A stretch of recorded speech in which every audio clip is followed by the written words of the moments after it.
तो भारत ने पाकिस्तान में 9 आतंकी ठिकानों को निशाना बनाया है। इसमें पाकिस्तानी पंजाब के कई इलाके भी शामिल हैं। बहावलपुर पाकिस्तान के दक्षिणी पंजाब का इलाका है। भारतीय हमले में बहावलपुर मुख्य निशाना था। दरअसल बहावलपुर में ही आतंकी संगठन जैश ए मोहम्मद का मुख्यालय है। तो भारत में कई आतंकी हमलों में जैश ए मोहम्मद की संलिप्तता रही है। साल 2001 में हुए संसद हमले और 2019 में हुए पुलवामा हमले में जैश का ही हाथ था। तो भारत ने बहावलपुर में जैश के ठिकाने मरकज सुभान अल्लाह को निशाना बनाया। मरकज में ही जैश के मुखिया मौलाना मसूद अजहर, मुफ्ती अब्दुल रऊफ असगर, मौलाना अम्मार का घर भी है। तो वहीं लाहौर से करीब 40 किलोमीटर दूर स्थित मुरीद के आतंकी संगठन लश्कर तैयबा और उसकी शाखा जमात उद दावा का केंद्र माना जाता है। मुरीद के में लश्कर तैयबा का ट्रेनिंग सेंटर है और ये करीब 200 एकड़ इलाके में फैला है। तो भारत में साल 2008 में हुए मुंबई हमले में लश्कर का हाथ था। 26/11 के हमलावरों की ट्रेनिंग भी मुरीदके में ही हुई थी। साल 2000 में मुरीदके में मरकज तैयबा के निर्माण के लिए खूंखार आतंकी ओसामा बिन लादेन ने 1 करोड़ रुपए की मदद की थी। तो मरकज तैयबा में मस्जिद और एक गेस्ट हाउस भी है। मुंबई हमले में पकड़े गए आतंकी अजमल कसाब की ट्रेनिंग भी मरकज तैयबा में ही हुई थी। इसके अलावा डेविड कोलमैन हेडली और फिलहाल भारत की गिरफ्त में मौजूद तहव्वुर हुसैन राणा ने भी मुरीदके का दौरा किया था। तो हाफिज सईद, जकीउर रहमान लखवी के घर भी मरकज तैयबा में भी मौजूद बताए जाते हैं। तो देखिए किस तरह से अलग अलग आतंकी ठिकानों को ध्वस्त किया गया। वही देखिए तमाम जानकारियों के साथ मेरे सहयोगी रईस हमारे साथ जुड़ गए। रईस, इस वक्त जम्मू कश्मीर में क्या कुछ स्थिति बॉर्डर्स पर देखने को मिल रही है? हमने आपकी रिपोर्ट देखी कि किस तरह से वहां पर पाक की तरफ से लगातार फायरिंग जारी है और अलग अलग जो सिविलियन इलाके हैं उनको निशाना बनाया जा रहा है। सिविलियंस के घर को तबाह करने की कोशिश हो रही है। जी हाँ, बिल्कुल। जिस तरह से ऑपरेशन सिंदूर अंजाम दिया गया था उसके बाद जो है एक गुस्सा साफ तौर पे जो है वो देखा जा रहा है। आखिर वहाँ से भी जो है एक एंगर देखने को मिल रहा है और लगातार हम देख रहे हैं कि जो सीमावर्ती इलाके हैं वहाँ पे लगातार पाकिस्तान की ओर से जो है वो सीज फायर का उल्लंघन हो रहा है। और आज भी कुपवाड़ा में है जो है वो सीज फायर वायलेशन हुआ, हैवी शेलिंग हुई, जिसके चलते जो सिविलियन है उनको काफ़ी नुकसान हुआ है, उनके घरों को काफ़ी नुकसान हुआ है। बता दें कि लगातार पिछले 12 दिनों की अगर हम बात करें तो लगातार पाकिस्तान जो है वो सीज फायर का उल्लंघन कर रहा है, हैवी शेलिंग हो रही है। और ऐसे में जो यहाँ पे बॉर्डर से सटे हुए इलाके हैं, जो यहाँ उन इलाकों में रहने वाले लोग हैं, उनको काफ़ी परेशानियों का सामना करना पड़ रहा है। उनके घर डैमेज हो रहे हैं, उनके जो लोकल लोग हैं वो जख्मी हो रहे हैं। कल भी हमने देखा कि उड़ी में एक ही घर में लगभग 7-8 लोग थे जो सो रहे थे। तो उसके बाद 2 बजे उनके घर पे जो है वो शेल गिरी और वो तमाम लोग जो है वो जख्मी हो गए। फिर उन्हें हॉस्पिटल जो है वो शिफ्ट किया गया। तो लगातार तनाव की स्थिति जो है वो सीमावर्ती इलाकों में भी बनी हुई है। और जिस तरह से ऑपरेशन सिंदूर को अंजाम दिया गया तो उसके बाद जो है पाकिस्तान के रिटेलिएशन का भी यहाँ पे जो है वो पूरी तरह से बिल्कुल देखिए पाकिस्तान किस तरह से रिटेलिएट करेगा और इसी को लेकर भारतीय सेना भी पूरी तरह से तैयार है। लेकिन रईस, हम ये भी जानने की कोशिश करेंगे, आतंकियों के जनाजे पर पाकिस्तानी सेना अपने घड़ियाली आंसू बहाते हुए नजर आ रही थी। दूसरी तरफ शहबाज शरीफ की तरफ से बयान सामने निकल कर आया कि खून के एक एक कण का बदला लिया जाएगा। क्या कुछ अब तैयारी तमाम फोर्सेस की देखी जा रही है भारत की तरफ से? क्या किस तरह से जम्मू कश्मीर में सुरक्षा व्यवस्था बढ़ा दी गई है? दूसरी तरफ एडवाइजरी क्या जारी की गई है?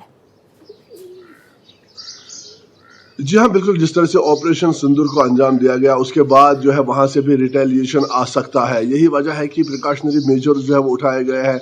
जो श्रीनगर एयरपोर्ट है उसको लगभग 10 तारीख तक जो है वो उसको बंद कर दिया गया है। इसके साथ साथ हमने देखा है कि जो स्कूल्स है, जो बॉर्डर से सटे हुए स्कूल है, उनको बंद कर दिया गया है। जो मेन हाईवेज है उन पे खास नज़र रखी जा रही है। और इसके साथ साथ जिस तरह से शहबाज शरीफ का ये बयान सामने आया है तो उसके बाद ये ज़रूर है कि पाकिस्तान भी जो है वो रिटेलिएशन करेगा और वो सिविलियन बस्ती को हमेशा निशाना बनाता है, सिविलियन एरियाज को वो टारगेट करता है। यही वजह है कि जो एडमिनिस्ट्रेशन है, जो भारत सरकार है, वो इस चीज़ से बखूबी वाकिफ है और जो सेना है उनको भी पता है कि पाकिस्तान किस तरह का क्या रिटेलिएशन कर सकता है।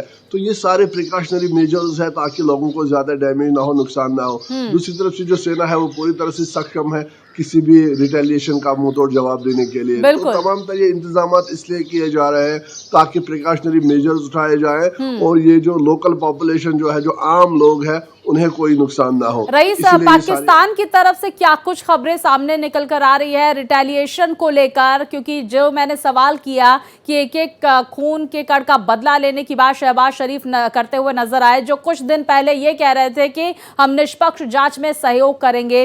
भारत की तो तैयारी पूरी है, लेकिन क्या अब कदम जो है पाकिस्तान की तरफ से उठाए जा सकते हैं, ये भी देखना महत्वपूर्ण होगा। क्योंकि युद्ध की गीदड़ भभकी तो दूसरी तरफ परमाणु हमले की धमकी देता हुआ पाकिस्तान नजर आ रहा है। लेकिन कल उनके रक्षा मंत्री की तरफ से यह बयान सामने निकल कर आया कि अगर भारत की तरफ से आगे कोई कार्रवाई नहीं होती तो हम भी अब एक्शन नहीं लेंगे। हालांकि कथनी और करनी में पूरी तरह से अंतर है। और एक और जानकारी सामने निकल कर आई कि बलूच लिबरेशन आर्मी की तरफ से भी वहां पर सेना की गाड़ी पर अटैक किया गया और 7 सैनिकों की, पाकिस्तानी सैनिकों की मौत की खबर आ रही है इसमें। जी हाँ, बिल्कुल। जिस तरह से बलूचिस्तान में उनके हालात है, पाकिस्तान से सबसे बड़ा खतरा यह है कि जो आतंकवादी जो घुसपैठ करते हैं वो किसी बड़ी घटना को अंजाम ना दे। हमने बोईसरन देखा, हमने इससे पहले पुलवामा देखा, हमने पठानकोट देखा, हमने उरी देखा। ये सारे अटैक ऐसे थे कि पाकिस्तान फेस टू फेस कभी भारत से जीत नहीं सकता। बड़े वॉर को वो इसलिए नहीं छेड़ेगा क्योंकि ये पाकिस्तान के सामने पाकिस्तान भारत के सामने कहीं नहीं टिकता। तो लेकिन जो आतंकवादी वहां से आते हैं, अब सेना इसलिए सतर्कता बरत रही है क्योंकि वो चुपके से वार करते हैं और उसमें जो है वो सबसे ज्यादा डैमेज होता है। हमने पहलगाम में 26 लोग देखे किस तरह से उन्होंने जो है वो मारे। हमने देखा कि पुलवामा में किस तरह से उन्होंने जो है वो सेना पे अटैक किया। तो उस तरह के अटैक, उस तरह के हमले जो है उससे सेना जो है वो सतर्क रहने की बात कर रही है। बाकी अगर पाकिस्तान वैसे युद्ध छेड़ देता है तो उनको पता है कि वो भारत के सामने कहीं नहीं टिकता, तो वैसी वार वो छेड़ेंगे नहीं। इसीलिए जो सेनावर्ती इलाके हैं वहां पे लगातार जो है वो घुसपैठ पे नजर रखी जा रही है। मिलिटेंट जो आतंकवादी है उनके प्लान क्या है, किस तरह से वो घाटी में कहां पे उनकी जो है वो मूवमेंट देखी गई है, उन तमाम एरियाज पे इसलिए भी नजर रखी जाती है क्योंकि ये छुपके से वार करते हैं जिसमें सबसे ज्यादा जो है वो डैमेज होता है। तो यही वजह है कि लगातार हाई अलर्ट है, चाहे वो श्रीनगर जम्मू राष्ट्रीय राजमार्ग हो, चाहे वो हाईवेज हो, चाहे वो बड़ी सरकारी बिल्डिंगें हो, तमाम तर एडवाइजरी इसीलिए जारी की गई है क्योंकि पाकिस्तान जो है वो छुपके से वार करता है। उनके जो आतंकी यहाँ पे वो बिल्कुल छुपके से वार करता है पाकिस्तान और नापाक हरकतों को अंजाम देता है। लेकिन रईस, ये भी जानने की कोशिश करेंगे किस तरह से मॉक ड्रिल और ये ब्लैकआउट की जानकारियां कश्मीर से सामने निकल कर आई, कहां कहां पर ये चीजें की गई है, इसके बारे में भी जानकारी हम तक पहुंचाए। जी हाँ, बिल्कुल। जिस तरह के हालात अभी बने हुए हैं और जिस तरह से युद्ध की स्थिति पूरी तरह से बनी हुई है, उसके बाद जो है तमाम जो यहाँ पे एरियाज है वहाँ पे मॉक ड्रिल की गई, चाहे वो श्रीनगर हो, कुपवारा हो, सोनमर्ग हो, गुलमर्ग हो या फिर अनंतनाग हो, इसके साथ साथ शुपियन हो, पुलवामा हो, पहलगाम हो। तो ये मॉक ड्रिल इसलिए भी किए गए हैं ताकि लोगों को अवेयर किया जा सके कि इस वक्त हालात कैसे हैं। अगर पाकिस्तान रिटेलिएशन करता है तो सबसे बड़ी कोशिश यही रहेगी कि कम से कम नुकसान हो, सिविलियन का भी, माल का भी, जान का भी कम से कम नुकसान हो। यही वजह है कि लोगों को अवेयर किया जा रहा है। बॉर्डर एरियाज में हमने देखा है कि स्कूलों में जो है वो अवेयरनेस कैंप लगाए गए हैं, उनको सिखाया गया है कि जो कम्युनिटी बैंकर्स बनाए गए हैं उनमें वो किस तरह से छुपे अगर कुछ हैवी शेलिंग या कुछ जंग की स्थिति बन जाती है। तो ये तमाम तर चीजें जो है वो इसलिए अमल में लाई जा रही है क्योंकि जिस तरह से हम पाकिस्तान देख रहे हैं कि उनकी इकोनॉमी जो है वो पूरी तरह से खत्म हो चुकी है। वहां पे जो बिल्कुल रईस, देखिए आतंक को हमेशा पनाह देने वाला पाकिस्तान जो पूरी तरह से स्थिति वहां पर बिगड़ चुकी है और अब देखिए पाकिस्तान कुछ नहीं कर पाएगा, ये खुद पाकिस्तान को भी पता है।